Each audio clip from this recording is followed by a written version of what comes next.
There's this whole other world that we never get to see, but we're participating with it all the time. I'm saying it's there, it exists, and I want to photograph it. This is an artist in a time that have come together in a very powerful way. He is the artist that personifies the environmental issue more than anyone I know in the world. When I was 11, my dad and I saw an ad in a newspaper that there was a widower who was selling her darkroom. She said, you can have everything in it, the contents, for 25 bucks. So all of a sudden I had my own camera with a bulk loader with hundreds of feet of Tri-X. So it was kind of like today, if you give a kid an iPhone, you don't really care if they shoot 100 pictures, you could just delete. Well, back then, if you had the family camera, you couldn't just go and shoot the legs and floor of your kitchen table or something, because they stopped wasting film. I was able to go out, and if I liked something, I would just shoot more and more frames of it. Then it emerges in the tray of developer under this orange light, and it was like magic. I was hooked.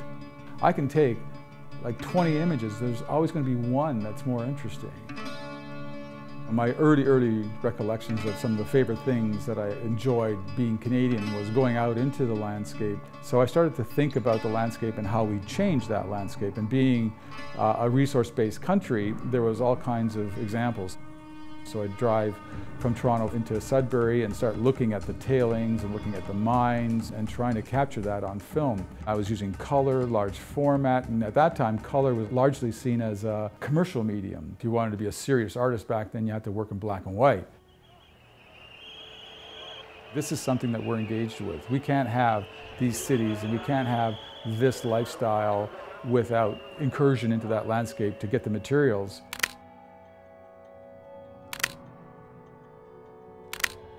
I'm kind of just showing the scale of industry, and it has multiple meanings. One can look at it as an environmental disaster, one can look at it as a human progress, one can look at it from the point of view of artistic merit and whether it captures the imagination and the sense of wonder. I think if you look at the whole body of work, there is a story of the tilting of the balance, that we've now become almost too successful. We've got our boot on the neck of nature and we're not letting up. That story has kind of emerged in the last 10 or 15 years as we recognize global change in climate and as we realize resource extraction, as we see the oceans being depleted of fish. So all these things are now coalescing to point to the fact that 7 billion human beings on the planet is having a consequence. These are still little snippets of a big thing, yeah. Yeah, China was like that too. There's no way you can actually comprehend the scale of China, but you can kind of make a feeble attempt with a frame,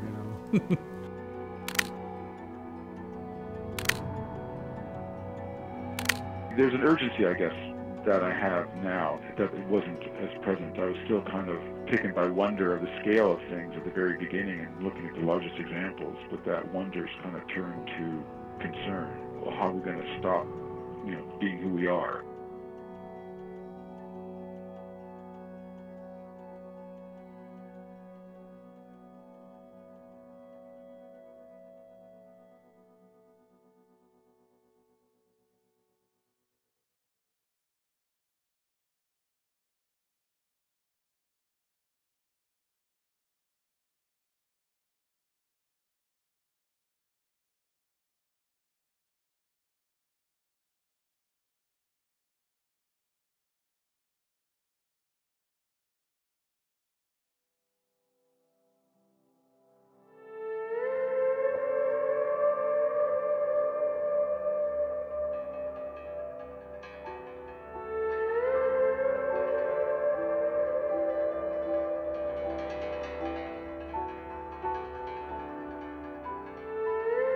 I spend a lot of time putting quite a lot of detail so that there's a lot to look at in the works from a close range as well as the more graphic image, which you might see from a little bit of distance.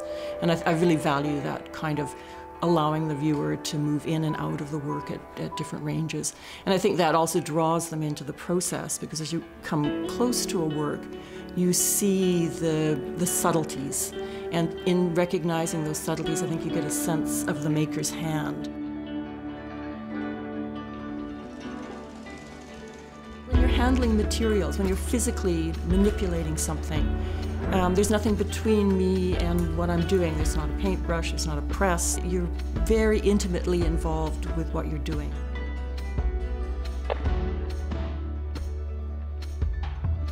I use symbols all the time. Everything I work with usually has many references. Some might be fairly obvious, and others are much more cryptic.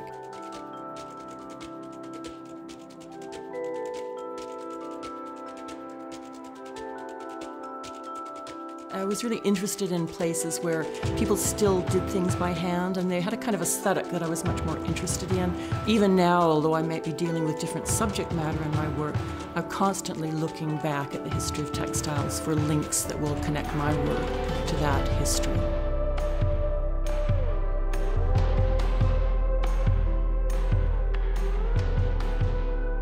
I think hand processes will continue, and maybe even because we're moving into such a digital age where we're so removed from everything we work with. We really have no idea how it's made or how it functions. Most people don't know how their computer functions, don't know how most of the things that they live with, how they actually work.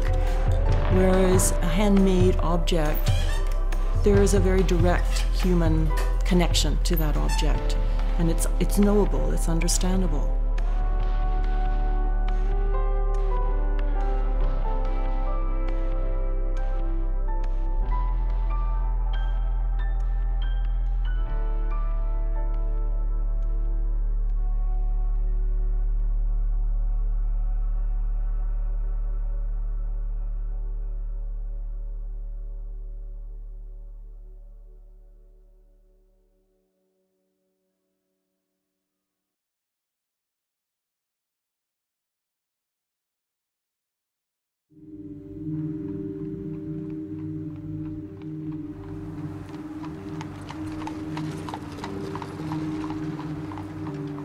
What I tend to do is collect images over long periods of time.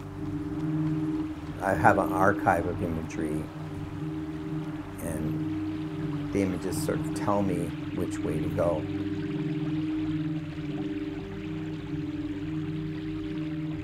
I don't really have a plan. My filmmaking is closer to playing a musical instrument or dancing or doing something that's in the body.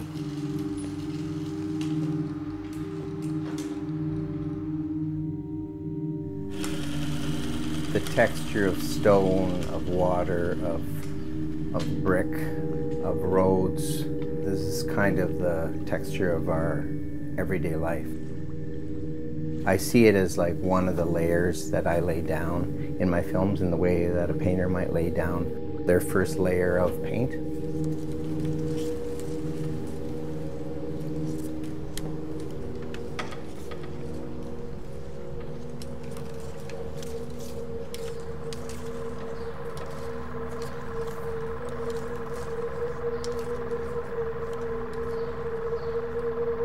The things that are throwaway, the things that within a commercial realm are discarded, I'm very interested in.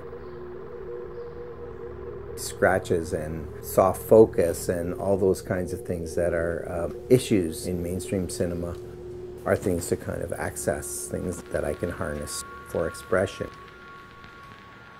The Film Farm is a project that started in 1994. We moved out here for the purpose of starting up a filmmaking workshop. Everybody has a film inside them and they can make it anywhere. I think we get as much out of it as the people that come to the Film Farm, which there have been many.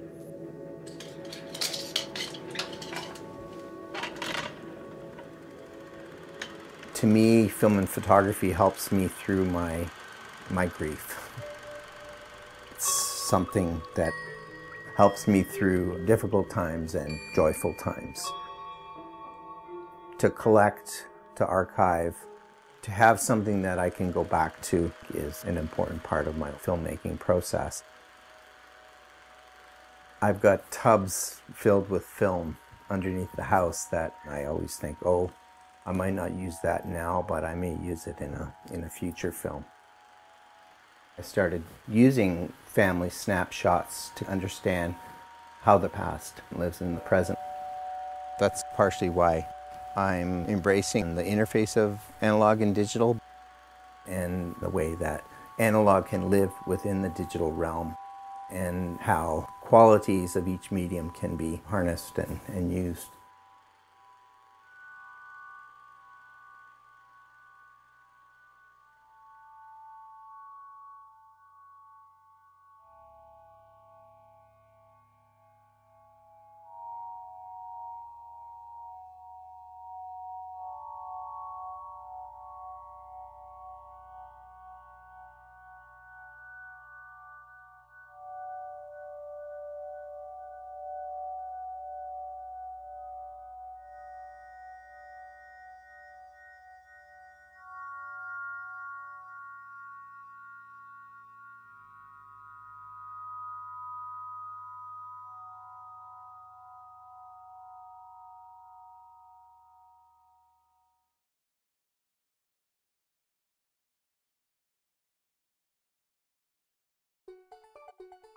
For me, I start often with a very tiny sketch, post-it notes, that kind of thing. And if I take these drawings and notes and observations and I use the thing that I have, I often think about the power of the arts in the world and that it's a bigger army than any army that's out there. In a way, this is the thing I can do that can perhaps change the world to make it a little better. Even if it's better just for the moment, then I've done something. I always call it the democracy of painting. I'm working really hard. I've spent a lifetime collecting, observing. I'm pulling it all together. It's not about me in the end. It's really about the viewer. And interestingly enough, I become the viewer also. Once I've finished a painting or a body of work, I become the viewer. So I am in a way painting it for me also, but I'm painting it in a way that it becomes this powerful vehicle that's outside of me. Yeah, I think for me, my studio is, in a way, it's almost like my brain. I have all the drawings and the notes, the drawers. I have photo collections, and on my tables are objects and books and residue of experience that I bring in from the outside world, newspaper clippings. It's a complete resource for me, and not to mention my past work that I'm always drawing on also. I think that the work it's an ongoing narrative, and every single painting, every single note, every single drawing, every film, everything compels me to continue and to see things differently. Not a day goes by that I think that I'm finished. I have so much work to do.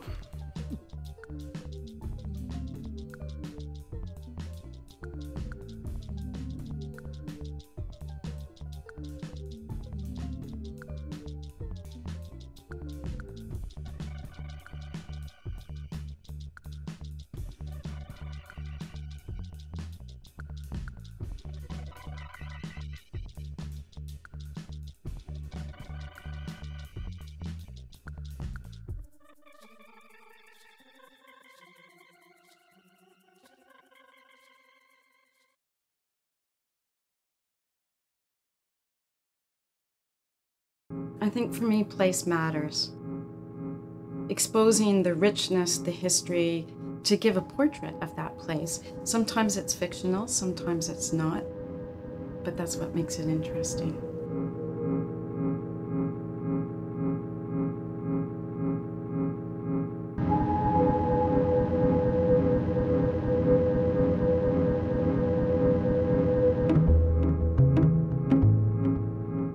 When I came to Oakville Galleries, the policies had just been established that the mandate for the gallery would be to show contemporary art. I saw it as a unique challenge in that there are two buildings that are 2 kilometers apart, completely different one from the other. It was fun to follow those guidelines and yet be brand new. It also meant that it was an open canvas for the permanent collection, and that's an aspect that I'm particularly proud of, that Oakville Galleries now has one of the finest permanent collections in the country, and it belongs to the people of Oakville. My generation of curators was really the first to enter the curatorial profession armed with a professional degree, and we came with a desire to contribute to Canadian exhibitions and Canadian art history through publications. During the 1990s and the early 2000s, Oakville Galleries had a very active publishing program. We were doing it at a time when smaller regional art galleries, it just wasn't a possibility. In Canada, commuters spend on average 63 minutes a day in a car. So I thought that's something that I think everybody in Oakville can relate to. I see many of these exhibitions to be a corrective in terms of what we think of in terms of Canadian landscape painting. We don't see a group of 7 landscapes on a daily basis. At least that's not my experience living in an urban center and then commuting to a suburban center. It's a very different way of looking. I think when we look at art, we're always traveling. Because the horizon line is so pervasive at Gerlach Gallery, I see the horizon line as being another means of traveling in my head. It's like a promise for the future. So where is curating heading now? I think of it as a lake with currents. Some are strong and some are quite weak. I don't know where it's going, but I can tell you that we're swimming in them right now.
This looks good.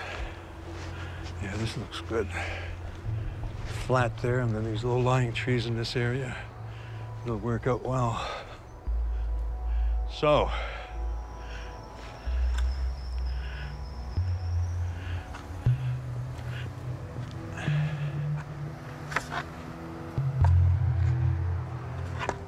the intent for that piece, it is to show neutrino impacts. These very tiny particles that are right from the sun, that comes with the solar wind. It sort of penetrates everything in the world, us, the planet, whatever. As you can see, a lot of science comes into my art. That'll look good. I like making work which tend to bring out the invisible. I try to make it visible.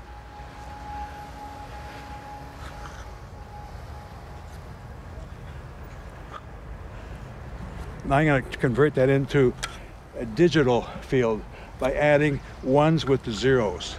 Ones and the zeros make up the binary code for our digital technology that we have today.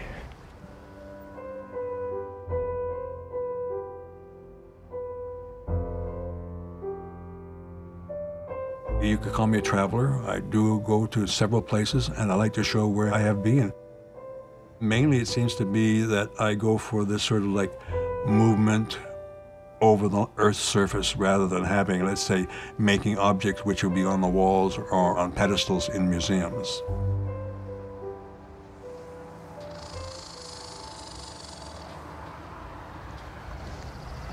Some real sexy shots here.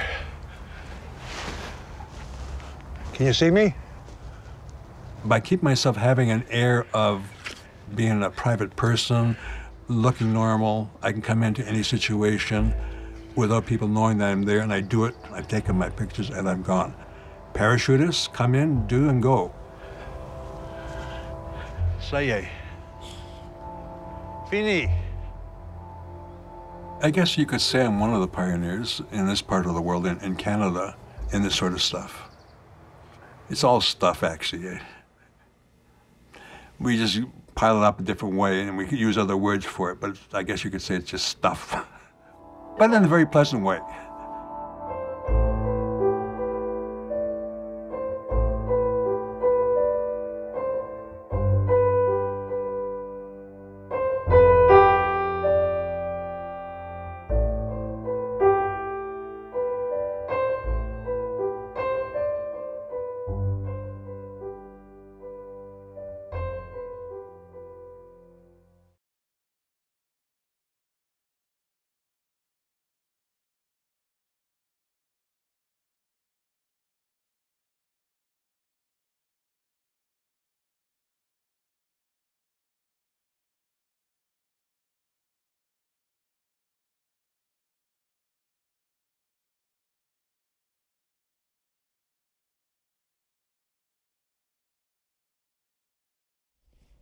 Good.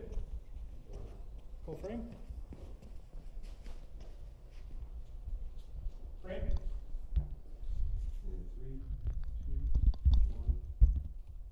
1. Action.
to sit cross-legged.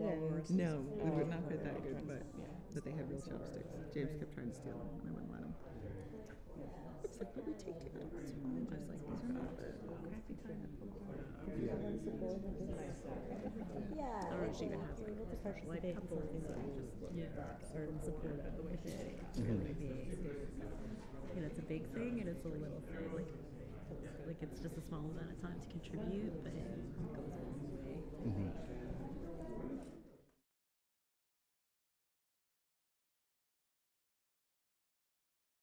We have the cinematic experience really since the beginning of time. When Narcissus looks in the pond and sees himself moving, he's watching a movie. There is no original cinematic moment. I was a gallery artist to begin with. I didn't start as a filmmaker. It was very difficult as a younger artist to kind of stake out one's own territory and to feel that what you were doing was your own. It was really important that I left Vancouver. It's allowed me to develop my own work in a way that I didn't realize at the time, but moving to London was probably the best thing I could have done. The word Canada is the unconscious. That's what semioticians call a floating signifier, or rather it is a signifier onto which any kind of fantasy can be attached. That's what makes it so interesting. All my films are now, some are single shots, some are multiple shots combined to look like a single shot. Some are just multiple shots. The longer the take goes on, the more the camera seems to have a will of its own. The long take postpones the end in material terms. The paradox of it is at a certain point it makes that end feel even more phenomenal. It gives it even more materiality because it makes it palpable. And the more it's determined by its materiality, whether it's the material of the film, the ability of the camera to do something, all of these things speak to a kind of uncanniness that the shot, the composition might be determined by something which is not, shall we say, not human, determined by a force that does not operate according to the laws of consciousness. The camera has been looking, has been trying to gauge or to make a kind of calculation of what is appropriate. It's been trying to find a good composition. I like my films without sound because it abstracts the visual experience and takes it out of its fullness and asks us to imagine the missing elements through the visual. You know, I've made like 80 or 90, I don't know, films, but I've also not made at least as many, probably a lot more, that got to the stage of almost being shot and then realized that there was nothing there. Retrospectively, I can say that the experience of standing in those apex windows, much like you see in the film, is that the movement across the architectural forms of the windows gives you this impression of a kind of cinema within cinema, like a kind of window within a window. But it obviously registered in my mind as something interesting. It's slightly more complicated now with the digital situation where parts of the image are stills and parts are moving. You know, I'm not sure if I know the truth, if I can say with any confidence what is the actual condition of the moving image today. I suspect nobody can. It's a big soup, basically, of interesting possibilities.